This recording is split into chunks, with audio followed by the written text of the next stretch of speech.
Welcome back to Half the Battle. I'm your host as always, Daniel Levi, your co-host Shaq, and joining us now is Bellator welterweight contender Fernando Gonzalez. Fernando, welcome back to Half the Battle. Right on, man. Thank you for having me. So, man, you went out there in the co-main event, tapped out Brennan Ward. How do you feel about that win? Man, it played out exactly like I said it was going to. I went out there, I beat up his body, started landing my shots, and forced him into a takedown, and was able to secure the submission. And I thought it was either going to be him rushing in and getting caught with a punch, or him getting caught with that submission. I knew eventually he was going to dive in for a takedown, and I would be able to secure it. And Fernando, very few fighters have that ability to turn it up in the third round. What is it about that third round that just makes you pull off these wins? I mean, you won that third round against MVP. You beat up Gertz in that third round really bad, and you just did it again on Friday. I think it's just the accumulation. For me, it's kind of like a story. I'm slowly breaking them down.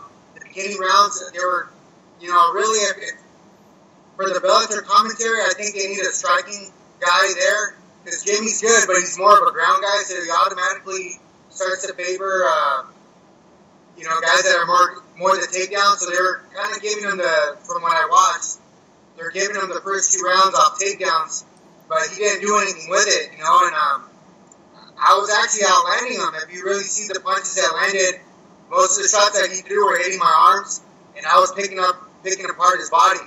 So the actual shots that landed heavy were from my side, not from him. But it's just one of those things you kind of have to really look at it from a striker's point of view. To beat a boxer, you have to kickbox with the guy, and that's what I did. I went out there and I used my kickboxing to break him down and force him into a takedown. If you guys see that third round, right before he shoots in, I T-kick him right in the jaw. It was fast, but it stunned him, where I knew as soon as I landed it, he's coming in to take me down. And I saw it, his eyes kind of went a little blurry, shot in, and right away I knew it was coming, so I shot in. I made sure that guillotine was nice and locked around his neck, and he wasn't going to pop out. Yeah, and like you said, Jimmy scored the first 2 rounds for Brennan. As long as me and him, we had it one apiece. We thought you won the first round, even though he had that little throw. He didn't do anything on top, and we had it one apiece. So like we said, it was so impressive that most likely you were down 2 rounds and that you pulled off that win. Yeah, that's the thing with my style. I kind of have to fight with my opponent, and I have to fight with the way they're going to touch. And they're going to fight. I'm fighting with them too, in a sense, because the way they score points is not how I see a fight is. You know what I mean? If he's getting a takedown but it's not doing anything with it, I know how they score points, but it's not a fight. That's not a fight. You have to actually be hitting the guy, scoring actual shots for them to count. And so that's kind of the thing that I have to deal with these guys. And I knew going out there and basically his country, everybody was there to support him. I knew I had to get the win and make sure it was not a decision, because more likely they were going to rob me in that fight. Now, he came out super hard that first round, which he is known for, but then he started to slow down a little bit. Were you expecting that? Yeah, he throws big power, but I knew my strategy was to beat up the body. I was going to help him get gas out faster and make him desperate. That's where he shot in, and I was able to secure the takedown, the choke. But, that's the game plan, but I knew the guy was tough, you know what I mean? So I had to make sure that I prepared my ass off to make sure none of those big shots landed, and I was able to land my shots and gas him before he got me. And when you got him in that guillotine, did you know right away that's game, set, and match? Oh, yeah. As soon as I wrapped his neck around, I knew he just locked my legs up and he was not going to get out. So my main thing was to make sure he did not clear my legs. So right away, I slapped you. If you notice, I was quick to grab my legs, lock my legs up, and that would have been the only way I think he could have got out of it. But the way we landed, he was actually kind of sprawled out with one of his legs, so he wasn't going to be able to do that. And Fernando, Bellator 170-pound division is probably the best division they have, and you're easily a top 5 guy in that division. Now, you were supposed to fight Andrey Koreshkov, but he got injured. And, there is a fight between Paul Daly and Lorenz Larkin coming up. And, you've actually kickboxed against Paul Daly.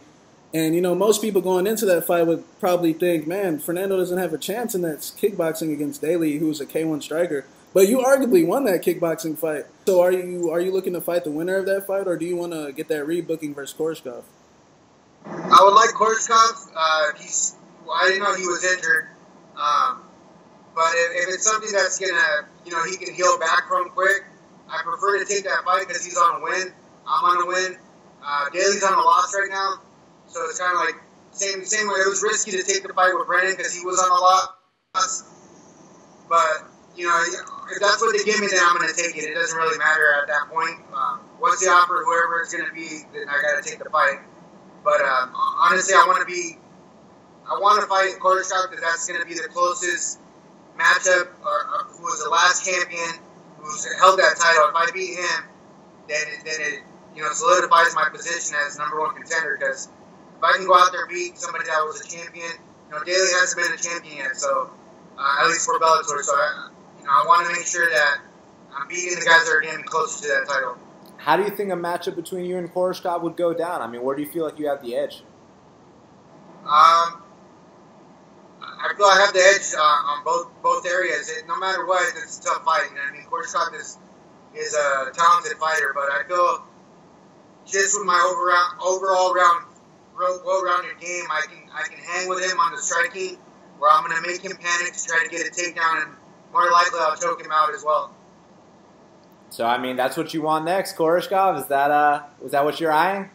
That's what I want, man. I want him so I can get closer to the belt. The sooner I can get to that title, I can start proving to the guys that I'm the guy that they should have been promoted from the beginning. How do you feel about the current champ, Douglas Lima? He's been repping the Bellator welterweight division very nicely. Man, they're all tough. You know what I mean? There's not one of those guys that I'm not going to give the credit to for what they do. You know what I mean? They're tough guys. They go out there and finish guys. But also, I think it's just they haven't faced anybody with my skills yet. I'm boxing with kickboxing. It's a full MMA. You know what I mean? I'm mixing in all the movement from boxing. And I'm mixing in my kicks, and then I'm mixing in my takedown defense when I need it, or my takedown offense. You know what I mean? If I need to get them down, I know that I can do that. But right now, it's been me using my strikes and forcing them into getting me to the ground. And then, I use it to get back up. They start to wear out after a while that they can't hold me there. They're not landing anything solid, and they can't keep me there. So it burns them out, and after a while, they're forced to strike with me. One thing I noticed that you've been switching your stance up a lot lately. You've been going righty, and it's actually been you've been looking really good from that stance. Is that something you like to do more in the future, or have you just doing it for specific opponents? No, if you notice, I've done that a lot in all my other fights. It's starting to be more apparent now that it throws them off. They're not used to seeing somebody that can switch and be fluid on both sides. I think that's one of my main tools in my striking. I can go lefty, which is my primary striking position, but I grew up, my first couple of years of boxing, I was a righty. They didn't know I was a left-handed fighter, and so I was little, so I didn't know any better than to see what all the other kids were doing, and they were all righty, so then I would stand righty. And it wasn't until about a year and a half, 2 years after me learning that style that they were like, man, you're constantly throwing your left. What's up? What hand do you right with? And I was like, I'm my left hand, and then they're like, shit, that's not your style. You got to switch. And then I learned lefty, but it's just one of those things that I grew up learning from a kid. So I use it now in my MMA, and it helps me a lot. What do you attribute your current success to, man? Because, your current Bellator run, you're 7-1, you're killing it. And back in the day, you won some, lost some, but you turned things around, and, look at you now. What's the deal? To be honest, it's more just knowing what I can do. Like, I say this a lot. These guys are talented guys, but they're going off of other people's resume or their other people's kind of the way that they would fight. They're going off of the coaches. Like, I have my friends and Isaiah Alvarado, my cornerman. They all help me prepare, but it's sharpening my tools with my game plan. I come up with the game plan so I know exactly what I'm going to do in there because I know exactly what I can pull off. A lot of times these guys are going in there with other people's game plans, which is their coaches, and I understand that because if they're not well-rounded or aren't confident in that, they need somebody else to throw that input in for them. But I've been doing this a long time where I know my ground skills are solid, my stand-up is solid, and I know how to put it all together for certain opponents. Like, one of the things I was hearing on Jimmy kept saying, Fernando's a bottom puncher, he normally throws more, blah, blah, blah, blah, like little things like this, and it's like, there's different styles for different fighters. Brennan's a hard puncher. If you saw the fight with Gertz, I threw a lot more kicks than hands until the third, Once I knew he was completely gassed and he couldn't throw those big bombs and land them on solid, then I started letting go of my hands. But with Brennan, I had to be a little bit more technical with my hands, and I had to use more legs because he's got that big power. So some of them got through, and I felt it. Luckily I was able to see the punch coming, and I dropped my forehead down and let him, catch the top here where I have a nice thick skull. But they're tough, man. You know what I mean? So I know there's certain styles for different people. So every time you see me fight, it might be a different version. Like, oh, he normally does this. It's like, yeah, I normally do that for a certain opponent. I change it up there's a different recipe for every other opponent. So every time you'll see a different fighter. And Bellator is doing a real good thing now. They got all these free agents coming in, and especially in your division, Lorenz Larkin, Rory McDonald. I mean, are you really excited about, them signing all these guys? Because that's going to give you the opportunity to build your name up even more. Yeah, for sure. Like I said, I've always felt that I can compete with the top guys in the world and beat them. These guys are some of the top guys in the world that haven't been losing, McDonald pretty sure he came back in with a win. So did Larkin. Larkin came in off beating Magny, and he got beat by Lima. That right there shows Bellator has some of the top guys, So yeah, for me, getting a fight against these guys is more money in my pocket, and obviously, like you said, it allows me to show that I'm one of the top athletes at welterweight. And did you watch the boxing match last night?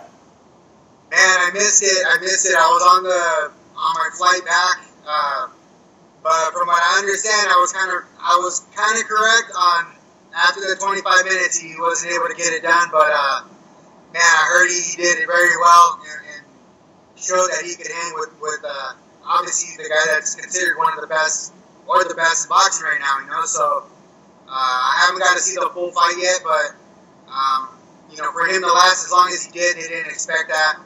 And all respect for him, and I'm proud of what he's doing for MMA, period, because he's gotten the money to where he needs to be at, and I think that's where we need to be getting paid.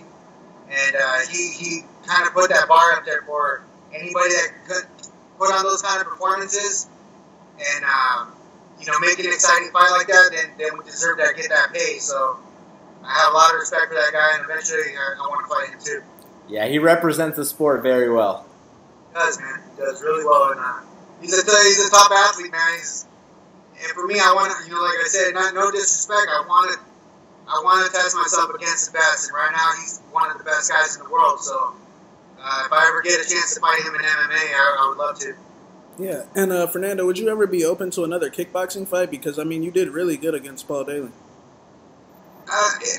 I honestly, I love MMA more, but if the money's right and they're willing to pay me well, then yeah, I'd go in there and fight kickboxing again. It's just, for me, it's a lot more brutal of a sport. You're definitely taking a lot more injuries, so there's a lot more downtime, so the money's got to be right for me to take a fight like that, so I'm not broke by the time I'm done recovering, but But if they give me a good matchup, they're going to give me whoever they want. But if it's worth the pay, then yeah, I'll definitely break them down and get in there and fight him.